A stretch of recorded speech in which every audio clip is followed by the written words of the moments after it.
Sejam todos muito bem-vindos a mais um podcast com o Eric Loureiro, Desconstruindo a PNL. Eu sou o Caio Esteves. Diana Faria. E Eric Loureiro. Ok. Eu vi. Sabe seu próprio nome. Palhaçada. Muito bom. O que a gente vai desconstruir hoje? Hoje a gente vai desconstruir a história da PNL. A história da PNL. Quebrar a história da PNL em pedacinhos. Exatamente. Qual é a história da PNL? A PNL, tem gente que fala que foram dois caras, né? Totalmente equivocados. Mas é muito comum isso, é muito comum. Eu vejo em muitos São lugares. três três mosqueteiros. Assim como nós. Assim Olha como que nós. coincidência. Exato. Será que nós somos a nova geração? Eles dos- construíram a PNL, A gente desconstrói desconstruindo. um belo serviço que prestamos para a humanidade. 3, né? Precisava de 3 para desconstruir. Então foram 3? Três Foram porquinhos, três mosqueteiros, três o Três quê? construtores e três desconstrutores. Exato. Olha. Que somos nós. Eu acho que é um número cabalístico. Acho que 1 é pouco, 2 é bom, 3 é melhor ainda. Exato. Por isso que estamos aqui em Em 3. 3. Vamos lá, então. Exato. Eric Esteves com Diana. Não. Nossa senhora. Não. Dá pra pôr na edição? Não, vai ficar na edição. Se o editor for bonzinho, ele coloca pra gente. Muito Vamos bom, ver. tomara. Vamos ver. Vamos torcer para. Vamos à história. É verdade. Muito bom, a história da programação neurolinguística. A programação neurolinguística nasceu na década de 70 nos Estados Unidos, no estado da Califórnia. Até aí a história é amplamente contada, nem todos que estão assistindo talvez saibam, mas agora se você não sabia, você passa a saber. Remonta do início da década de 70. Remonta ou remota? Remonta. Remonta. Ah, muito bom, muito bom. No início da década de 70, na Universidade de Santa Cruz, na Califórnia, começou através, na verdade, do estudante, não do professor. Richard Bandler era um estudante, um aluno, que ele já vinha se enveredando, era um apaixonado por lógica de programação. E Richard Bandler começou a estudar psicologia também. Algumas pessoas confundem isso, não sabem se ele estudava ou não. Sim, ele estudava psicologia e começou a ficar encantado com a psicologia. E começou a estudar, em especial, um camarada que era um terapeuta, que se chamava Fritz Perls, de origem alemã, mas era um camarada que morava também nos Estados Unidos e era famosíssimo por ser muito habilidoso em processos terapêuticos muito pouco convencionais. Fritz Perls era muito louco. O Fritz tinha origem alemã ou tinha nascido na Alemanha? Não tenho a menor ideia. Não temos dados sobre Não isso. temos dados sobre isso. Depois pesquisem no Google aí. Fritz Perls, ele era um terapeuta fenomenal, estranhíssimo, tinha uma barba muito maior do que a minha, muito mais estranha do que a minha, já é. E aqui embaixo, assim, a barba dele, um camarada totalmente descabelado que fumava um cigarro atrás do outro em grupos de estudos, em atendimentos psiquiátricos, atendimentos psicoterapêuticos, em grupos de estudo também. Ele juntava uma galera, algumas vezes, e começava a fazer intervenções, enquanto os outros iam mudando de posições dentro do que ele chamava de role-playing, de troca de mudanças de posições perceptivas, troca de posições perceptivas. E era muito louco, Fritz Perls fazia a pessoa, durante um atendimento terapêutico, fazia a pessoa sair da cadeira dela, sentar na cadeira dele, e aí ele ia para um outro ponto de vista, e enxergava a situação de fora, e colocava a pessoa para enxergar a situação de fora, e muito louco. E aí, Caio, onde ele nasceu? Frederick Salomon Perls nasceu em 8 de julho de 1893. Muito bom. Era velhinho já. Velhinho. Não, ele era bem idoso. Ele morreu Em Berlim. Berlim. Então é alemão mesmo. Ele morreu em 14 de março de 70. 70, exato. E faz sentido porque, na verdade, o Fritz Perls, eles diziam que eles reproduziam o sotaque alemão do Fritz Perls como uma tentativa de saber se era aí o segredo dele. Então, de fato, a minha desconfiança é que ele tinha nascido, se confirma aí, ele tinha um sotaque carregadíssimo e eles no começo simulavam o sotaque do Fritz Perls, Richard Bandler especificamente, no intuito de ver se daquele jeito, se comportando como o Fritz Perls, ele poderia reproduzir os mesmos resultados que Fritz Perls estava tendo em processos terapêuticos através dele mesmo. E Fritz Perls morreu no meio desse processo, né? Simulando o sotaque dele? O sotaque... Mal ele sabia que ele estava tão perto por conta de tom, por conta de tantas outras coisas. Exatamente. E aí, o Richard... Uma coisa que você contou aí que também achei super legal, que ele já fazia essa questão da mudança perceptiva, né? Que a gente usa tanto na programação linguística, Exatamente. né, nas intervenções dele, de sentar num lugar do outro para poder ter uma percepção como o outro tem. Bem Exatamente. Legal, né, Já usava, só que eles não sabiam exatamente o impacto que isso o tinha, potencial né? que isso ia ter mais tarde. É uma das grandes bases da PNL. E aí o Richard Bandler ficou fascinado com o Fritz Perls e começou a simular o jeito de falar do Fritz Perls, o jeito de se sentar do Fritz Perls, a forma de fazer as intervenções, de mudar as pessoas de posição. E Fritz Perls tem até alguns vídeos, se você joga no YouTube, você vai ver vários vídeos muito loucos das intervenções. Tem até um caso que chama Caso Glória. Eu vi Muito esse. louco, muito louco, muito louco. E o Fritz Perls, ele diz, alguns desses vídeos, ele diz antes de começar o processo que ele vai ignorar o que a pessoa vai dizer, o conteúdo do que a pessoa vai dizer verbalmente, e ele vai prestar muito mais atenção no que o corpo vai transmitir, no que o tom de voz vai transmitir, do que no conteúdo das palavras, que é uma das outras bases da PNL também. A gente comunica muito mais além das palavras do que só com as palavras. E o Fritz Perls avisa isso antes de todo o processo terapêutico. Tanto que tem um processo de intervenção que uma pessoa está reclamando da vida dela, ou chateada, ou nervosa e tal, e ela está sorrindo. Eu não aguento mais isso, sabe, Sr. Fritz Perls? E ele congela e ele fala, como que você pode dizer que você não aguenta mais sorrindo? Você está curtindo esse processo. Até porque as palavras, elas são conscientes e muito mais manipuláveis pela gente. E o corpo é muito mais inconsciente. Poucas pessoas têm consciência do que o corpo está transmitindo. Isso. E aí a gente ele tá tendo o prazer de entrar em contato direto com o inconsciente da outra pessoa quando ele observa esses outros parâmetros. Exatamente. Existe até um cálculo que fala que a comunicação, a palavra em si, acho que é em torno de 5%. 7%. 7%, Entra o... Entra também o tom e a gesticulação, a linguagem corporal, né? E você sabe que essa pesquisa nem é da PNL classicamente mesmo, é que a PNL usou como forma de comprovar exatamente isso que dizia, que as comunicações vão muito mais pelo tom de voz e pelo não verbal do que pelas palavras. Principalmente quando está incongruente, ou seja, quando a palavra diz uma coisa e o corpo e o tom de voz diz outra. Aí eles avaliaram o peso para essa incongruência. Quando tem incongruência, para onde o ouvinte acaba pegando mais a informação. Qual fator pesa mais entre esses três? Eu acredito que não sejam as palavras. Não, é o corpo, né, que tem um peso maior. 55% viram na pesquisa. Daí o tom de voz e o jeito viram que 38%. você entoa e as palavras só 7%. Tem até um vídeo no YouTube, uma série de vídeos, tem alguns, bem caseiro, mas é genial, que é o Fala Que Eu Não Te Escuto. Fala que eu não te escuto. O cara chega sorrindo num tom agradável. Por gentileza, onde é a igreja que eu vou lá matar o padre? E a galera fala, seguindo aqui em frente, não sei o quê. Ele agradece a pessoa, fica à vontade. Fica à vontade? Não! Onde mora o seu Antônio? O seu Antônio? É que eu gosto de sequestrar eles. Eu gosto de sequestrar pessoas. Eu vou sequestrar o seu Antônio. Onde fica o seu Antônio? O seu Antônio fica aqui na primeira rua à direita. Ou seja, a gente gente realmente não escuta todas as palavras, não processa todas as palavras e acaba processando muito mais o resto. Tem né? um que é genial. Eu até pensei, como ele tá perguntando na rua, rapidamente ali, etc. Mas não, tem um que ele faz dentro do shopping. Ele pergunta pra pessoa, eu tô querendo assaltar a loja, a Renner ou a C&A, qual que é melhor? E a pessoa, não, a Renner é melhor. É bom, porque eu gosto muito de ir lá assaltar a loja. E a pessoa vai. Tudo bem. É sensacional. E o cara usa isso, ele manipula tom de voz e o sorriso não verbal, e a pessoa presta atenção nessa parte da informação. E com o tom de voz ele dá ênfase na parte da informação que ele quer pegar, na Renner ou na C&A, e o cara esquece a parte do assalto, do E como sequestro. que é o nome mesmo do pesquisador? O pesquisador, não o cara do Fala Que Eu Não Te Escuto, mas o cara do pesquisador que descobriu 7% de palavras, 38% de tom de voz e 55% da comunicação não verbal. Se chama Albert Mehrabian. Mehrabian. E não é da PNL, mas a PNL validou isso e utiliza isso daí como uma das formas de explicar todo o impacto de comunicação. Porque PNL, como a gente viu uns episódios atrás, PNL é uma ferramenta, e quem não viu ainda, vai lá uns episódios atrás. PNL é uma ferramenta de comunicação, predominantemente. Exato. E então ele foi observar que o Fritz Perls avisava isso exatamente. E aí começaram a decodificar como que o Fritz Perls fazia para ter bons resultados. Ele pegava e prestava muito mais atenção na informação inconsciente e não manipulável, que era o que estava transmitindo com o corpo, com o rosto e com o corpo nas movimentações e no tom de voz.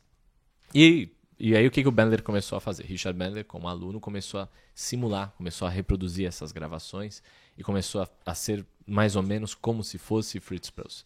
E é muito louco, porque o pessoal dizia que o Richard Bandler, imitando o Fritz Perls, era mais Fritz Perls do que o próprio Fritz Perls. Jesus, que confusão. O cara era melhor em ser o outro do que o original. É meio estranho isso. É muito louco. Mas de fato era, porque o Richard Bandler estava muito mais perspicaz nas minúcias e conseguia ficar testando essas minúcias. Né? Então ele gostava de brincar de entrar na sala como se fosse Fritz Perls.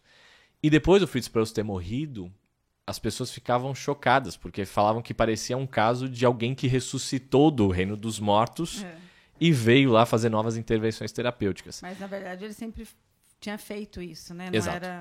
Ele estava estava estudando. Encarnação daquilo, não, né? eu acho que não, né? Não sei. Não existem bruxas, mas que elas voam, elas voam. Com certeza vão. E aí o Fritz Perls, o Richard Bandler continuou aprofundando esses estudos e ele começou a testar qual que era a lógica. Bom, se o Fritz Perls, que é um terapeuta, que tem grandes resultados em intervenções de mudança de comportamento, mudança de estado interno, as pessoas entravam se sentindo de um jeito e saíam se sentindo de outro jeito das sessões de terapia com ele, de psicoterapia com ele. Se as pessoas entravam com uma queixa de um padrão de comportamento, um comportamento que se repetia sempre. Eu sempre brigo com meu filho, eu sempre brigo com meu marido, com a minha esposa, eu sempre procrastino as coisas que eu faço, eu sempre me sinto angustiado, ansioso e tal. E as pessoas chegavam com uma queixa e saíam com essa queixa resolvida, é porque tinha alguma estrutura, porque ele não acertava só de vez em quando. O Fritz Perls era um craque, acertava sempre. E aí o Bandler pensou, poxa, eu como aluno, será que se eu reproduzir os mesmos padrões exatamente, eu vou chegar no mesmo lugar, eu vou ter as mesmas respostas e os mesmos resultados? E aí o Richard Bandler decidiu ir lá testar, formou um grupo de alunos, de estudantes também, e começou a testar. Traziam pessoas para fazer intervenções, e ele simulava Fritz Perls nas intervenções, só que ele ainda não sabia como fazer exatamente. Então ele reproduziu tudo. Ele fumava um cigarro atrás do outro, deixou a barba crescer, sentava exatamente na mesma postura do Fritz Perls, usava um sotaque alemão, e aí tudo começava a acontecer mais ou menos com as mesmas respostas. Então o Richard Bandler percebeu que as pessoas respondiam do mesmo jeito, ele produzia os mesmos efeitos, chegava mais ou menos nos mesmos resultados que o Fritz Perls chegava na época que estava vivo. E ali nascia a modelagem. A modelagem, o princípio da modelagem, que é se alguém consegue fazer algo com excelência, se você seguir as mesmas estratégias, e aí são as mesmas estratégias mentais, de comportamento e tal, você vai chegar, e verbais também, de comunicação, você vai chegar no mesmo lugar. E aí começou a ter os mesmos resultados, só que o Richard Bandler não sabia exatamente o que ele fazia. Ele sabia que ele estava meio que copiando, meio que simulando ser outra pessoa, e com essa simulação ele começou a ter os resultados dessa outra pessoa. Mas ele não sabia replicar isso, as pessoas queriam entender como que ele tinha estruturado isso, como que ele tinha chegado até lá, e ele não sabia replicar. E aí ele pensou em contar com a ajuda de um professor da Universidade de Santa Cruz, na Califórnia, que se chamava John Grinder. John Grinder, meu mestre, meu mentor, um dos grandes caras que eu aprendi PNL pessoalmente com ele. O John Grinder não deu a mínima bola para o Richard Bandler. Richard Bandler foi lá bater na porta do John. O John era um cara muito conhecedor da psicologia e era um linguista. Ele era craque numa tecnologia na época de comunicação chamava gramática transformacional. E ele tinha todo o histórico de ter estudado psicologia, tinha o histórico de ser um linguista, ou seja, o John Grinder estudava qual efeito as palavras tinham dentro da comunicação. Então, o Richard Bandler bateu na porta do John Grinder e pediu ajuda para que ele fosse lá ver. Falou, professor, a gente está fazendo... O John Grinder era um professor novo, tinha uns 30 e poucos anos nessa época, o Bandler tinha 20 e poucos anos, era um meninão. E o Bandler foi bater na porta do John Grinder pedindo, professor, a gente está fazendo algumas coisas lá, produzindo um resultado meio mágico. Eles brincavam que eram milagres que eles estavam fazendo. A gente está produzindo uns milagres, será que você tem interesse em viver os milagres que a gente está produzindo? Porque, de alguma forma, a gente está alcançando os mesmos resultados que o Fritz Perls alcançava.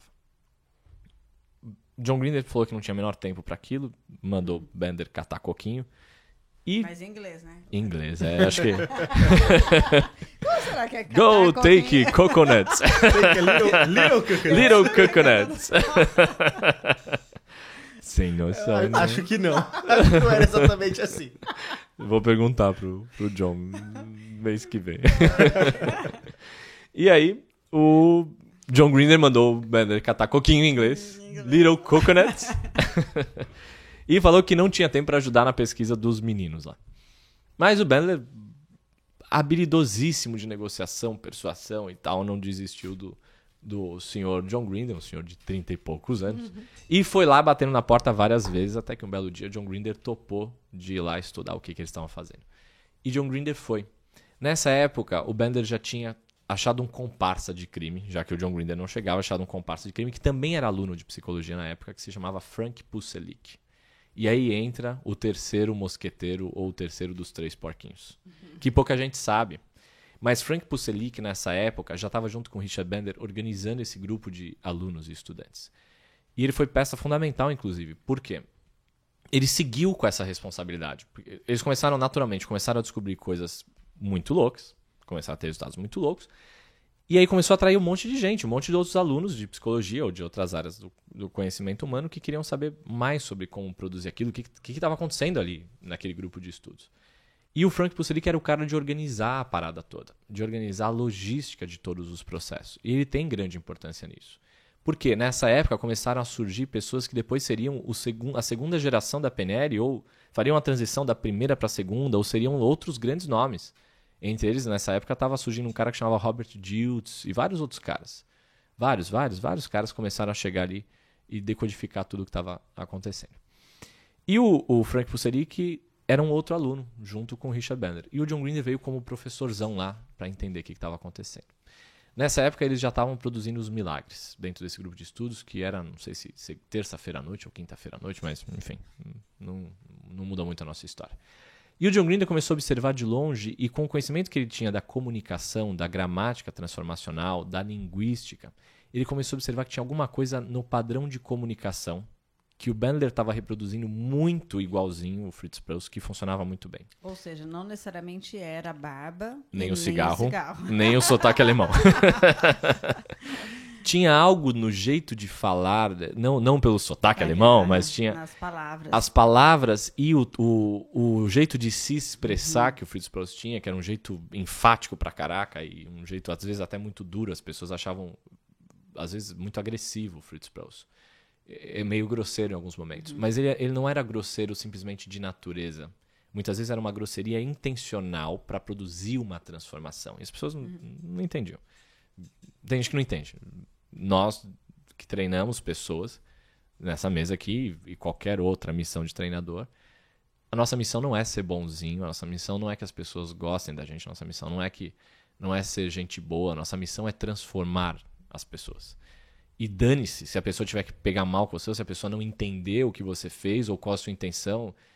Você, como o processo que está controlando o processo de transformação, como a pessoa que está controlando o processo de transformação, a missão é transformar a pessoa. Exato. O maior ato de amor e carinho e generosidade é transformar. Se para isso tiver que ser grosseiro, e isso for dentro do escopo possível, que seja. Se vale pela transformação, que seja. E esses caras já tinham isso muito claro, porque o Fritz Perls já tinha isso muito claro. Que a missão dele não era ser gente boa, amado. Dane-se essa parada toda. Isso é babaquice para quem ainda precisa de autoestima ser massageado. O Fritz Perls queria a transformação. E o Bandler começou a produzir a transformação, às vezes sendo até grosseiro, enfático demais. E o Grinder percebeu que tinha um lance aí nisso daí. Porque isso produzia um efeito no inconsciente das pessoas. As palavras que ele usava, o jeito que ele comunicava, a postura corporal. E o Grinder começou a ficar no fundo da sala só fazendo anotações. Entendendo o que o Bandler e o Puselic, o Frank Puselic, estavam fazendo que parecia funcionar e agregar mais para o processo. E quais elementos dos que eles estavam reproduzindo e simulando do Fritz Perls, quais ele achava que poderiam ser dispensados. Tipo o cigarro. O cigarro provavelmente não era aquilo que fazia aquele resultado. Então ele falou, bom, vamos ver o seguinte, eu mapeei esses elementos. Eu acho que esse padrão de comunicação, essas palavras, essas frases específicas que vocês usaram, parece que isso de alguma forma ou de outra traz um resultado bom. Eu acho que esse tom de voz que você usou parece que traz um resultado bom. Eu acho que esse jeito de você se sentar, de você movimentar a pessoa, de você colocar a pessoa para sentar de um lado, você ir para o outro lado, me parece que isso também traz um resultado bom. E eu acho que esses elementos a gente pode abandonar na próxima sessão. Só que aí o que eles faziam? Para ir testando, e pelo John Grinder, o nome da PNL ideal seria teste-erro, ele diz até hoje isso. Nessa época, inclusive, nem chamava PNL. Nessa época chamava... era os experimentos dos milagres deles e depois eles deram o nome de meta. Veja só. Olha, o nome meta, do meu do seu curso, tá vendo? Olha só. Porque era meta... Eu e o John Grinder ali, ó. Assim, ali, pensavam a gente igualzinho. Por que meta? Porque eles queriam entender o meta, né? O que está acima, né? Meta programação, meta discurso, meta programador. É alguém que está acima do que está acontecendo. Metaprogramação é a programação que gera a programação. Metaprogramador é o cara que ajuda o programador a programar, ou seja, é o cara que programa o programador. Então, meta é sempre no sentido de um nível hierárquico acima para qualquer coisa que tenha, né? Meta, sei lá, o que tem de metamodelo em PNL? É que metamodelo a gente não vai explicar para a galera. Mas, enfim, para quem já conhece metamodelo? Metamodelo de linguagem. é o modelo maior, né? Sempre meta a gente pensar algo maior. Então, o que eles queriam entender? Era a forma maior, a estrutura maior que fazia as intervenções funcionarem. O que era dito, quais padrões de comunicação. E aí eles começaram a testar essa parada. Na outra sessão, tirava o cigarro. E aí via se chegava no mesmo resultado. Mantinha todo o resto, mantinha o tom de voz, mantinha as palavras. Ele isolava aquilo lá. Testava aquele. Esse muda alguma coisa? Não muda nada. Então esse aqui pode jogar fora. Testava a questão de mudar de posição perceptiva. Agora, isso aí que você está me dizendo, vem aqui, senta na minha cadeira e assiste como se você fosse eu. E veja se você sente algo, percebe algo diferente nessa história que você está contando. E isso produzia mudança de resultado. Logo, isso era um elemento importante. Então eles começaram a fazer esses testes o tempo todo. E aí o John Grinder foi o cara que talvez começou a organizar melhor o conhecimento e começou a colocar teoria e estrutura em cima de toda a loucura. Bandler era quase um artista, era praticamente um ator, simulava as coisas com uma baita de uma habilidade. Frank Puselic era um cara entusiasmado, começando a organizar, mas John Grinder era o teórico da parada toda. E o John Grinder começou a estruturar essa parada e fazer anotações para eles testarem. E essa é quase a primeira parte da PNL, como é contada até o ponto do John Grinder entrar na jornada. Depois desse camarada, aí é uma coisa que eles perceberam nesse momento, que tinha um padrão de comunicação extremamente específico. O Fritz Perls tinha um padrão extremamente específico e o Richard Bandler também tinha um padrão extremamente específico quando ele estava se comportando com o Fritz Perls. Então se a pessoa dizia, eu tô chateada, ele logo perguntava algo mais específico. Chateado em relação a quê? Chateado... com quem exatamente? Com quem especificamente? Ou seja, ele dizia que ele nunca entendia as palavras como se ele já pressuposse, sei lá. Ele nunca partia de uma pressuposição de que o que a pessoa queria dizer, o significado, a experiência que a pessoa traduzia, por exemplo, angústia, era o mesmo que ele entendia de angústia. Se a pessoa dizia, eu tô chateada, ele queria entender que tipo de chateado é esse. Isso, desmontar o chateado, né? É como se ele pudesse desmontar, quando a gente está desconstruindo a PNL, é como se ele desconstruísse o termo de chateado, tá? Define o chateado. O que você vê, o que você ouve, o que você sente quando você diz que você está chateado. Chateado em relação a quê? Chateado com quem exatamente? Com quem especificamente? E aí ele começava a desconstruir tudo isso, a experiência. A palavra, ela nunca diz o processo. A palavra nunca tem um verbo. É só uma palavra que tenta reduzir... Uma experiência enorme, né? Complexa pra caraca. E o Fritz Perls, ele sempre desafiava. Ele tinha uma personalidade extremamente... como é que a gente vai chamar? Confrontadora. Ele desafiava. Ele não aceitava as coisas como elas eram colocadas, a comunicação. Ele escarafunchava mesmo, enfiava o dedo na ferida da galera mesmo.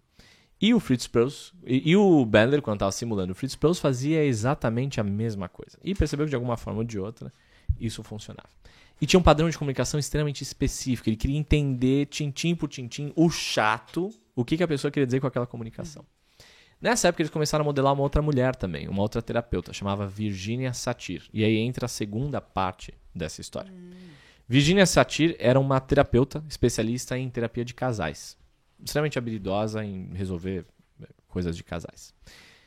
E a Virginia Satir, ela tinha uma habilidade em uma sessão de resolver problemas que outros terapeutas consideravam perdidos.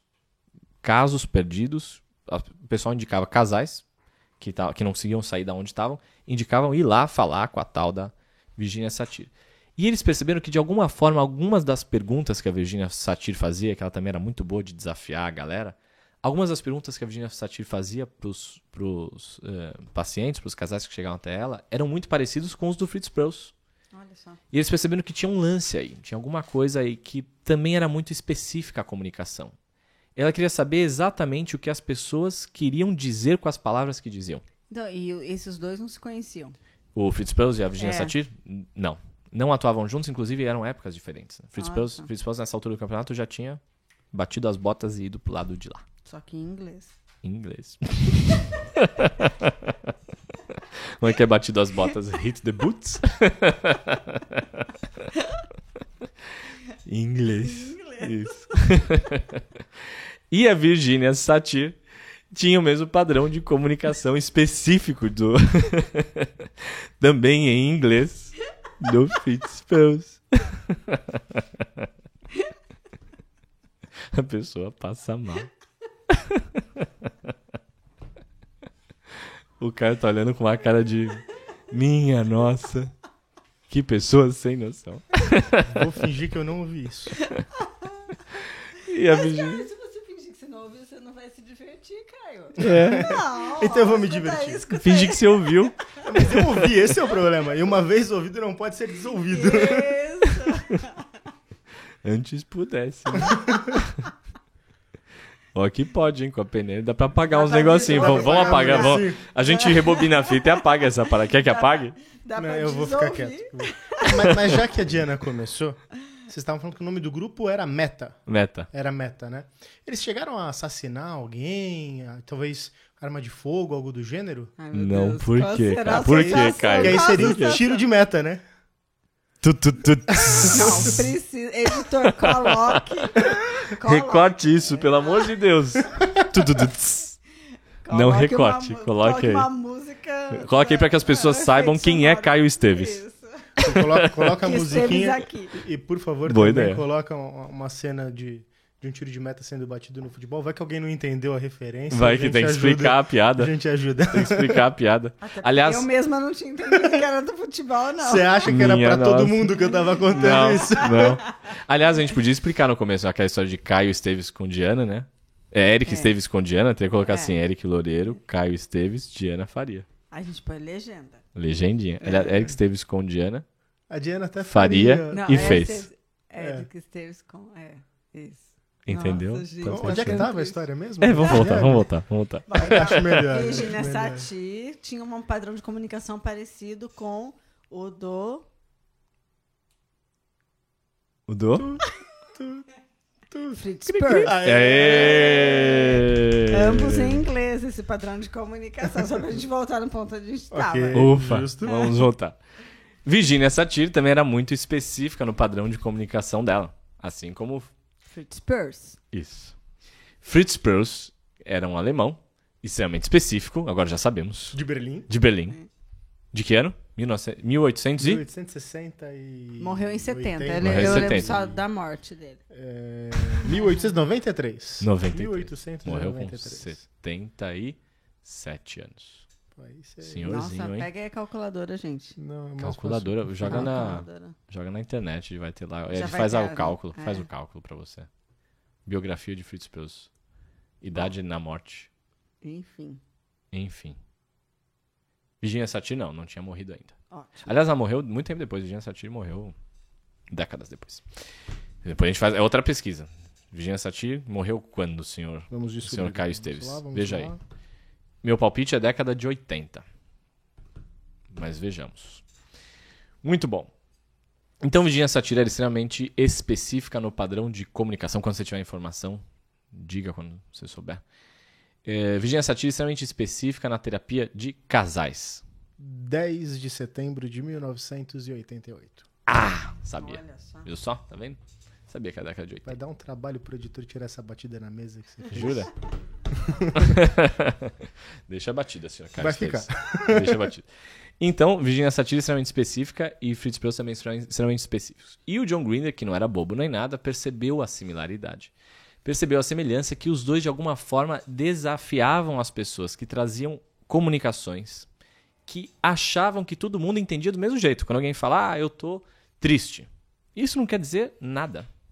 Por quê? Porque cada um vai ter um jeito de processar a tristeza. Cada um vai ter uma experiência específica a qual dá o nome de tristeza. A minha tristeza é diferente da sua tristeza, que é diferente da tristeza da Diana. É até sacanagem dar um nome pra isso. Pra tudo. Um nome único pra Pra algo tão Pra- complexo, tão grande, tão... E que talvez possa ser tão diferente um do outro, né? Exatamente. Ou seja, as pessoas acham, as pessoas pressupõem, isso é uma coisa muito louca da programação neurolinguística, que as pessoas pressupõem que todos os seres humanos da humanidade entendem as palavras com o mesmo significado. Todos os seres humanos da humanidade. Viu que bonito? Todas as pessoas dos seres humanos da humanidade terrestre entendem as palavras do mesmo jeito. E não é. Por Não é, quê? claro Porque, sei lá, a gente falou de tristeza, mas dá outro exemplo aí. Justiça. Justiça, cada um vai entender um lance de justiça. O que mais? Ética. A ética é tão complexo. Bucha. Não bucha, assim, bucha ética. A bucha também. Bucha.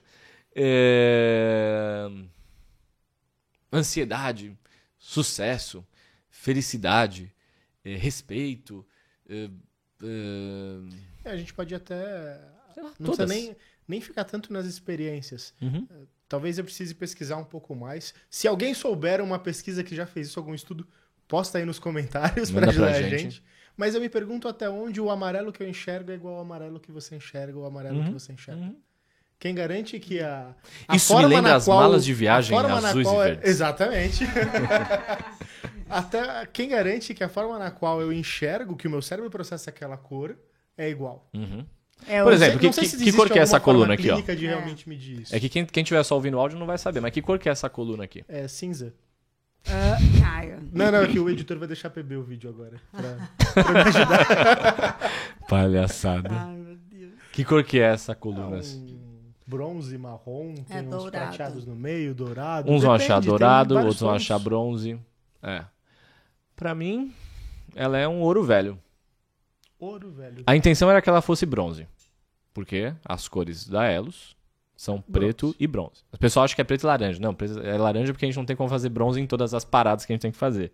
Exato. Então, as cores da Elos... As cores de alguns treinamentos é laranja. Tipo, o poder emocional é laranja. Laranja mesmo. ok. Mas a cor da Elos é Bronze. bronze. Então, a ideia de quando a gente construiu esse escritório aqui era ter bronze por todas as partes. Então, isso aqui seria o mais perto do bronze que tinha. Justo. Mas não é bronze 100%. Isso aqui é ouro velho, é dourado. Era o que mais assemelhava. Essa mesa aqui, pra quem tá vendo o vídeo, ela era pra ser bronze. Alguma câmera pega esse dourado aí? Será que Aquela pega? coluna? Ah, que a galera vai A ver. grande angular ali. Tá vendo? Beleza. Viu só?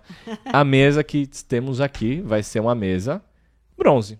Mas se a gente vai olhar isso aqui pra mim, é bronze. Se a gente vai olhar isso aqui, vai falar que isso é laranja. Laranja. Se a gente vai olhar isso aqui, vai falar que isso é dourado. Uhum. Sei lá, cada um vai chegar Não de um duvido jeito. que alguém chegue e fale que é marrom. Não duvido, É. não duvido. Até mesmo porque depende, inclusive, de alguns processamentos. Aqui a gente depende de câmera. Mas existe um processo muito louco. Aquela história que acho que a gente falou da outra vez, do vestido Falamos. azul e preto. Uhum. Sim. E fora isso, depende também da luz que você coloca Que você sobre o objeto. A gente enxerga a luz refletida dos objetos. Ah, eu pensei um lance agora. Mas existe um índice que é o CRI, que Isso. é o Color Rendering Index, Color Rendering, Index, que quanto mais próximo a 100, mais fiel a gente vai enxergar a cor de acordo com aquela luz sendo Isso no refletida. vídeo? No vídeo ou até mesmo no olho nu. Olha. Porque, por exemplo, você isso é uma teoria muito louca, né? Que não existe supostamente cor absoluta. Na verdade, tudo é luz e a luz influencia completamente a percepção de cor que você tem. A gente Faz enxerga sentido. a luz refletida dos objetos. Exato. A gente não enxerga a cor absoluta. A gente sempre vai enxergar um combinado de cor e luz e blá blá blá blá. Aqui blá. mesmo, como a gente mesmo chegou Calma aqui? que eu já vou chegar, calma. Eu deixei pistas pelo caminho. Ah, tá. Deixa Mas- o pãozinho. João e Maria. Mas olha que loucura, porque isso também tem a ver com a história da PNL de comunicação de fato e significado. Porque assim como não existe a cor absoluta e vai virar uma luz, ou seja, não existe cor, existe cor É com luz. luz, com ou seja, existe luz. Também existe uma comunicação, uma palavra que cada mapa vai representar de uma forma única. Também existe significado e não existe fato. Ou seja, o fato, ele sempre, para eu perceber o fato, eu vou passar pelos significados que eu dou para o fato. Olha que loucura. E a gente fala, Eric, como não existe fato? Existe o fato. Sempre existe uma distorção do fato. Sim. E quanto menor ela for, mais perto você está do fato puro sangue. Mas existe sempre uma representação. Por quê? Quando é que a gente sabe o que é um fato? Com base no que a gente viu, com base no que a gente ouviu, com base no que a gente sentiu. Mas isso acho que é uma conversa para um outro episódio do também podcast. E até mais... a gente falou da luz, né? Uhum. Existe o CRI, que é o índice de quão próximo à realidade, o quão fiel é a cor naquela luz. Existe como medir. E, de certa forma, a gente pode falar que quem tem o índice mais alto é o mais próximo ao fato, é o mais específico, é o mais... Exato. E a forma como medir é com É quem um prisma. distorceu menos. Exato, é quem distorceu, perfeito. Quem distorceu Porque menos. como é que você faz para medir? Você pega um prisma e faz aquela luz atravessar o prisma. E quando você atravessa uma luz pelo prisma, ele abre um arco-íris do outro lado. quanto mais misturadas estiverem as cores, menor é o índice, é o CRI daquela luz. Quanto mais separadas, quanto mais distinta cada uma das cores na luz que é projetada a partir do prisma, mais alto é o CRI, então mais específico. Mais então perto você tá do que é menos supostamente a distorcida tá a realidade. luz. É. Olha que legal, a metáfora casa perfeito. É, muito louco isso. E essa era uma sacada que, provavelmente de um jeito inconsciente no primeiro momento, quer dizer, certamente de um jeito inconsciente, a Virginia Satir e o Fritz Perls tinham. De que as pessoas chegavam dizendo a distorção da comunicação, da representação do que elas estavam vivendo. Elas diziam só a luz, elas não diziam a cor. Elas diziam a representação, elas não diziam o fato. Quando alguém chegava para a Virginia Satir e dizia, eu tenho frustrações no meu casamento, não diz nada. Diz tudo distorcido. Quais frustrações especificamente? O que exatamente é a sua queixa? Em relação a quê? Em quais momentos surge essa frustração? Frustração tá tudo distorcido, tá muito embolado isso daí. Como é que desmonta essa comunicação? Aí, sendo mais específica, ela ajuda os dois, né, o casal, a chegar mais perto do fato e os dois enxergarem o mais próximo possível a mesma coisa. Porque a distorção faz com que cada um enxergue algo talvez totalmente diferente do outro. Não, mas não é isso. A sua leitura, né? Não é isso que eu estou vendo, não concordo, né? E quando ela torna específico, ela faz com que os dois possam concordar em algum ponto. Aumenta a concordância porque você diminui as distorções. É muito louco. Vou contar uma historinha para representar essa parada. Pode contar a historinha? Não pode contar a historinha? Pode ou não pode contar a historinha? Sim! Pode contar a historinha? Sim! Ah, é o programa do... Você troca uma explicação para uma historinha? Sim! Tá tudo bem aí? Tudo bem. Você troca a bicicleta pela historinha? Sim! Você troca... Como que é o que a gente tava vendo? MacBook Air... Você troca o MacBook Pro pela historinha? Sim! Dançou. Se lascou. Você queria um computador novo? Se lascou. Agora só vai ter a historinha. Perdeu, vai ficar com a historinha. Então a historinha que você trocou pelo seu MacBook vai ser contada agora. Eu não vou lembrar perfeitamente os detalhes da parada, mas enfim, nós vamos criar a história a partir de uma história que eu já ouvi. Dizem que, reza a lenda, que certa vez, um homem dirigia por uma estrada e o seu carro teve uma pane. O seu pneu furou. Faz barulho de pneu furando aí, pneu. O seu pneu furou. Isso. Que já terminou já de furar. Ele já encostou o carro? Já encostou o carro agora. Pronto, encostou o carro agora. Pronto. E aí, isso é o quê? Isso é uma explicação em PNL com stand-up. E aí, ele foi buscar no porta-malas de seu carro o macaco. Ele andando. Nossa senhora, eu tentei entender o que você queria representar com isso. Era outro. Isso, o hidráulico. Achei que ele tinha um animal de Não, o hidráulico. É hidráulico, não é pneumático. Ah, tá. Ai, eu sabia.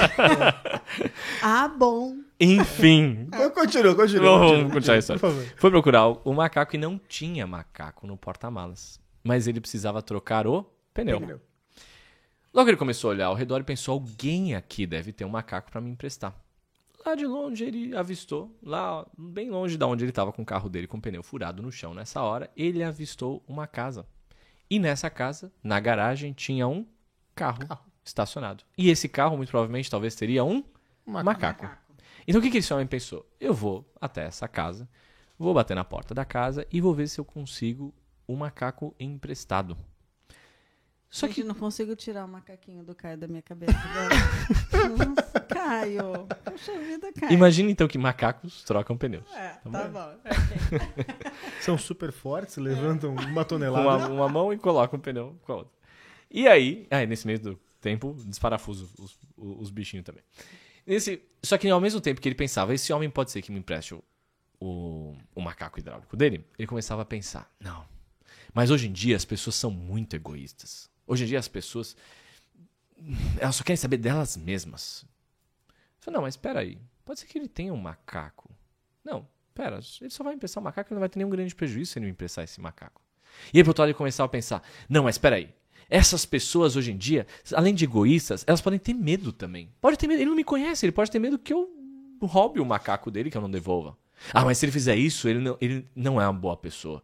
Porque, segundo os mandamentos de Cristo, as pessoas tinham que amar umas às outras. Essa pessoa, na verdade, não deve ser uma pessoa com Cristo no coração. Essa pessoa deve ser uma pessoa amargurada. Como que pode desconfiar de mim, uma pessoa bem intencionada? Como que pode isso? Essa pessoa não... Quer saber? Deve ser uma dessas pessoas mesquinhas, que deve até ter um macaco no porta-malas, mas facilmente vai dizer que não tem. Sabe essas pessoas fazem isso? E vai esconder o macaco e vai me deixar em apuros. E não vai nem... Quer dizer, isso se é que esse camarada vai abrir a porta da casa dele. Pode ser que ele finja que nem tá lá dentro da casa, fique olhando do canto da janela, porque esse tipo de gente é assim. Ou vai abrir a porta e vai contar qualquer mentira pra mim. Mas eu vou lá pedir o macaco. Não, eu vou pedir o macaco emprestado. Eu vou lá. Vou ver qual que é a mentira que ele vai me contar. Vou ver qual que é o desaforo que ele vai me contar. Chegou até a porta da casa, bateu na porta. Vai dar trabalho tirar da edição? É que a mola vibra. Pode ser assim, ó. Toque, toque, Toque, toque, toque, toque, toque. Não, é que tem que ser forte, porque o cara tava puto da vida, percebe? O cara já tá virado essa hora. É. E aí bateu na porta, nervoso. E aí o camarada, que tava lá dentro da casa, tranquilo, em paz, um cara meditando, tranquilo, super generoso, pronto pra emprestar um macaco pra qualquer pessoa que precisasse no entorno da casa dele, abre a porta. Quando abre a porta, o cara... Eu vim aqui te pedir o... Quer saber? Dane-se você, esse macaco! E pau na cara do camarada. E deu um soco, Jesus querida. amado. Deu um soco na cara do sujeito. Jesus. E sabe o que ia acontecer? O cara ia emprestar o macaco de bom grado. Não só ia emprestar, Eita, nós. como ia ajudar a trocar o tal do pneu. Agora a minha pergunta é... O que tem a ver essa história? Não, ia fazer uma pausa reflexiva.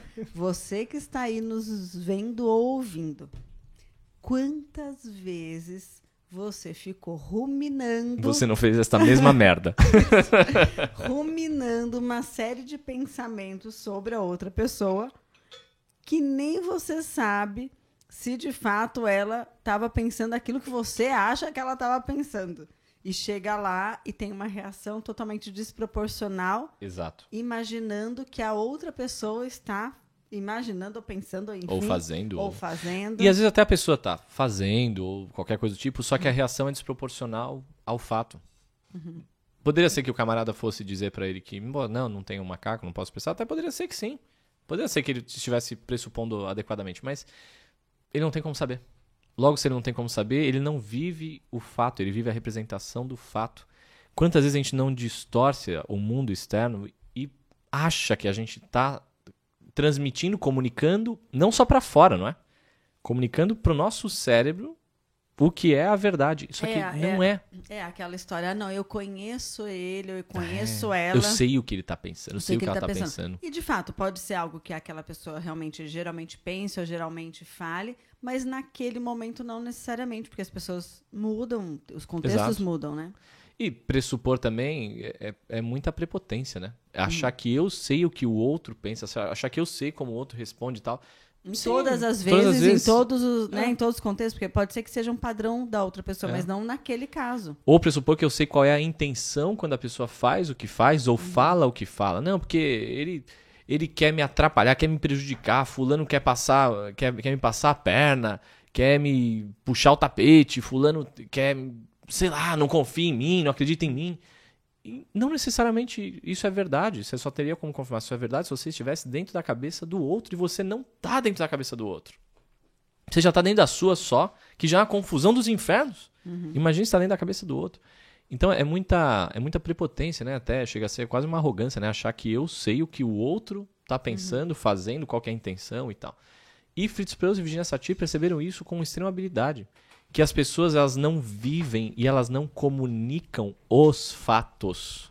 As pessoas vivem dentro da cabeça delas, comunicam para elas mesmas e para os outros o significado que elas dão para aquele fato.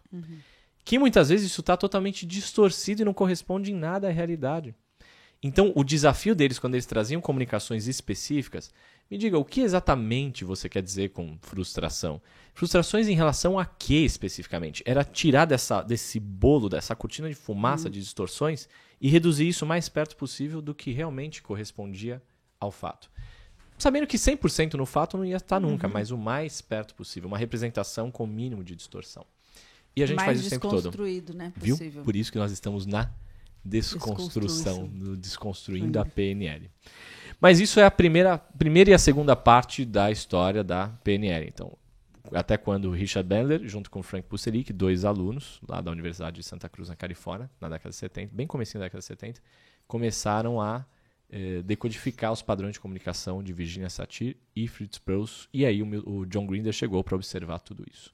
Existem mais personagens nessa história que vai ficar para um próximo episódio do nosso podcast. Muito bom, Ok. mas já deu para desconstruir e entender bastante onde a gente está na PNL hoje por essa história de onde começou. Agora eu fico pensando, já pensou se quando o Richard Bandler foi bater na porta do John Grinder, se o John Grinder fosse o homem do macaco e Richard Bandler fosse o homem do pneu furado? E todos falando inglês, hein, gente? Nossa! Acho que por isso que não se entenderam, né? Caio, aquele Meu Deus, digo fechamento eu. do podcast bonito. Nos livre, Caio, nos livre. Vamos Com um acabar com fechamento isso. urgente, Pelo amor de Deus. rápido. Aquele fechamento, Caio. Vamos lá. Fechamento urgente e necessário nessa altura do campeonato. Vamos lá, eu agradeço a todos aqui, agradeço a você, Eric, a Diana, agradeço a mim, agradeço a você que está assistindo a gente ou ouvindo a gente, agradeço a todo mundo que de alguma forma contribuiu para que hoje isso acontecesse. Beleza, gente? Ficamos então para o próximo podcast. Eu sou o Caio Esteves. Diana Faria. Eric Loureiro. Oi, oi! Tchau, tchau, gente. Até Até a mais. próxima. Até o próximo. Tchau.